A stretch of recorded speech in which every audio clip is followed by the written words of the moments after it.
in Washington represents our country's increasing national disgrace and indifference to the sacrifices of so many veterans and their families that they have made for our country's freedom. My family is just one example of many.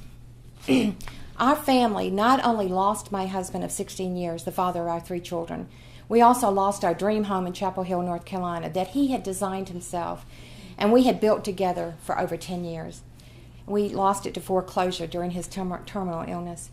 When I moved to Tennessee last August to be closer to my 3 young grandchildren, one who has medical issues, I had my VA file transferred to the Tennessee VA regional office in Nashville.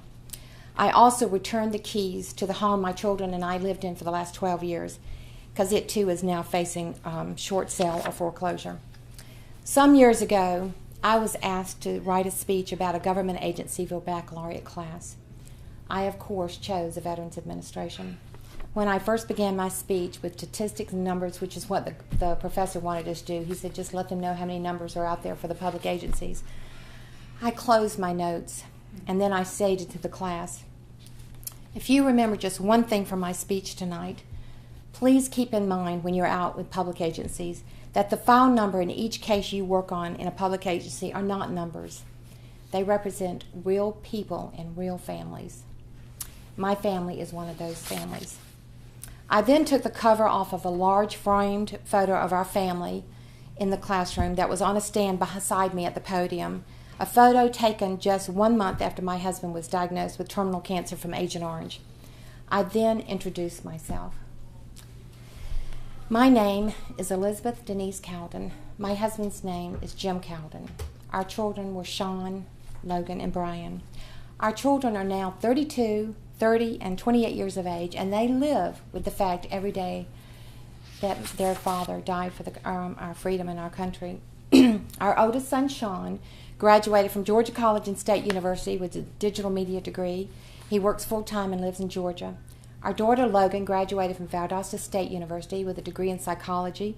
She married her college sweetheart. They live in Tennessee and have 3 beautiful young children. Our youngest son, Brian, has continued his father's Navy legacy.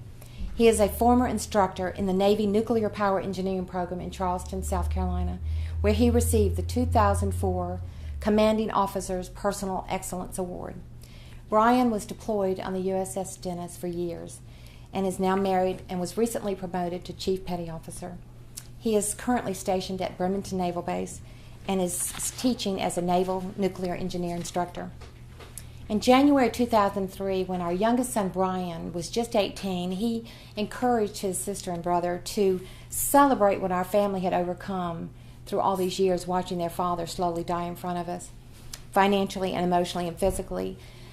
The local newspaper published an article because they all skydived together. It was a very, very symbolic day.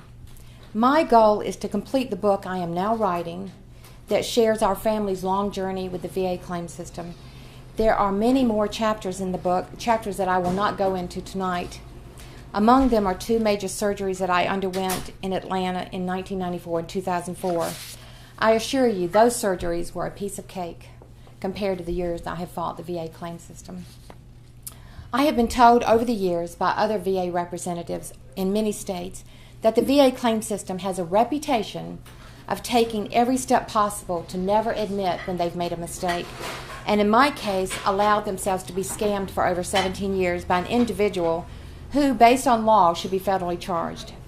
My hope is that by telling our family's story in a book and through speaking opportunities like Michelle has given me tonight, I can help educate and open up much-needed dialogue to find critical changes and solutions so desperately needed in the VA claim system. I want our family's story to be one veterans and to be the one that veterans and their families can learn from as they face the realities of insurmountable paperwork that will be moved from one VA desk to another for years, while their family tries so desperately to find a way to put food on the table, keep lights on from being shut off, and raise their children alone as I did for years. This past February, while totally unplanned, I had a few minutes to speak at the Franklin County Republican Town Hall meeting in Winchester. Iris Rutter, chairman, hosted a gathering for constituents to discuss their concerns with Congressman Dr. Scott DesJarlais, State Senator Janice Bolin, and State Representative David Alexander. Many, many veterans and their families introduced themselves to me after the meeting, in which they expressed that they too had experienced the same. One individual stated to me that her father died fighting the VA claim system. As the DA representative in Washington stated to me, this is exactly what the VA claim system wants veterans and their families to do, to just walk away. Because of the VA's unwritten and just recently reported policy to stall, deny, and hope they die, the war our veterans fought so bravely continue. For our family, the Vietnam War is not over. As Lee Greenwood said in his song, "God bless the USA, I'm proud to be an American where at least I know I'm free, and I won't forget the men who died, who gave that right to me. I will always love our country, as my husband was one of those men who gave and died and gave that right to me. But sadly, like an increasing number of Americans, I cannot say that I love my government."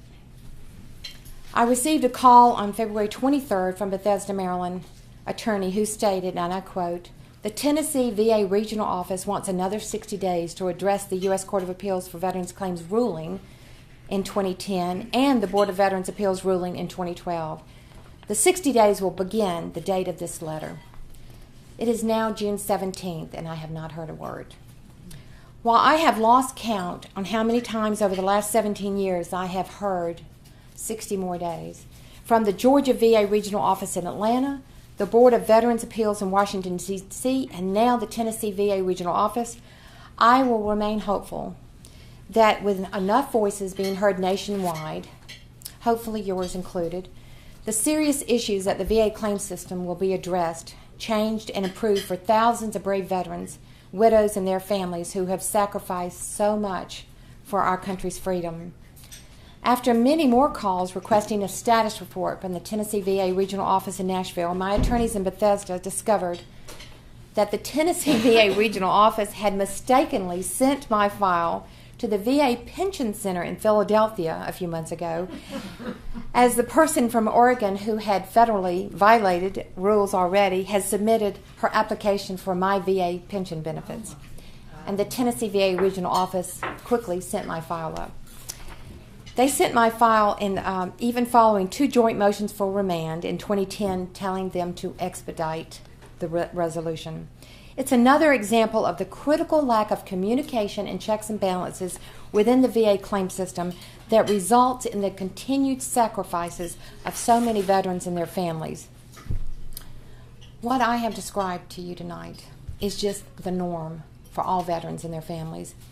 After learning of my VA file being sent to Philadelphia by the Tennessee VA Regional Office in desperation, and actually with discouragement from my Bethesda, Maryland attorneys to not get, and I quote, "do not get elected officials involved as it slows the process down," I reached out to officials in Washington regardless, and on April 30th, I received a letter from Stephen L. Keller, and I have it in my file.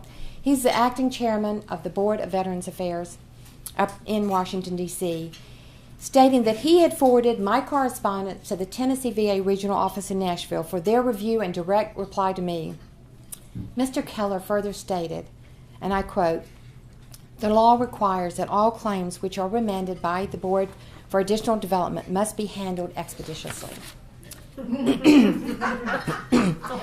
I would like to ask Mr. Keller personally, if the law requires expeditious manner in claims remanded, given that my 17-year-old claim has been remanded twice, who in the VA is enforcing this law, and who is ensuring its compliance for veterans and their families?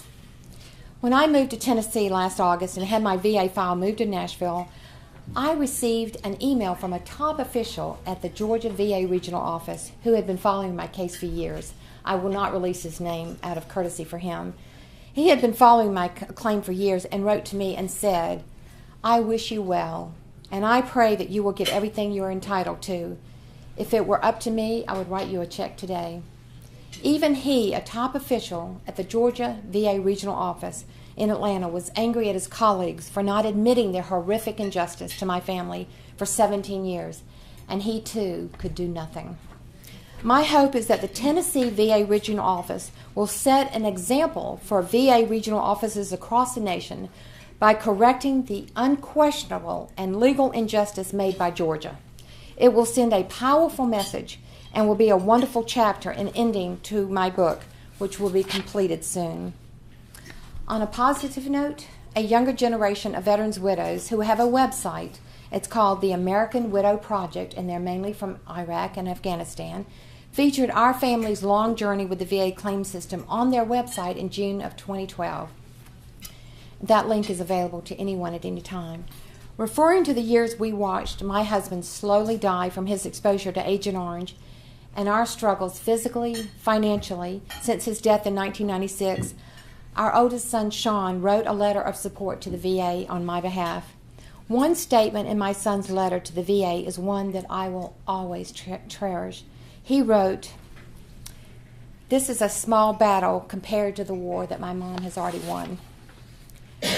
While my husband visualized the impossible dream and even had it sung in our wedding in 1980, the dreams that Jim and I had together were indeed impossible as a result of his service-related death due to exposure from Agent Orange and the horrific indifference and incompetence of our government's VA claim system.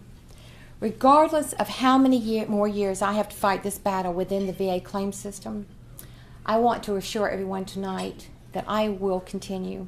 Through relentless faith, love, and perseverance, our family will one day make the impossible dream possible. I will continue to encourage all veterans and their families to live each day remembering Corinthians 1. Love bears all things, believes all things, hopes all things, and endures all things. Ronald Reagan once said, "Freedom is never more than one generation away from extinction." We did not pass it on to our children in the bloodstream. It must be fought for, protected, and handed on for them to do the same. Our nation's VA claim system needs to do the same. They need to fight, protect, and hand down to all generations of veterans and their families their rightful benefits, promises made by our government to which veterans and their families have suffered, sacrificed, and for many died for. In closing, I ask each of you to just remember this. All veterans have signed a blank check made payable to the freedom of the United States of America, and it was to be paid with a lifetime of emotional and physical sacrifices by them and their families, and it included their life. The time for all Americans to demand our VA claim system to take, and I quote, direct action is long, long overdue. As you come across veterans who speak of their service, and when you see active duty troops in uniform pass by you each day, I ask you, take a moment, salute them, thank them for your freedom. It is not free. And lastly, encourage veterans and veterans' widows who you know or just happen to meet to never, never, never give up. On behalf of all veterans and their families, I never will. God bless the USA.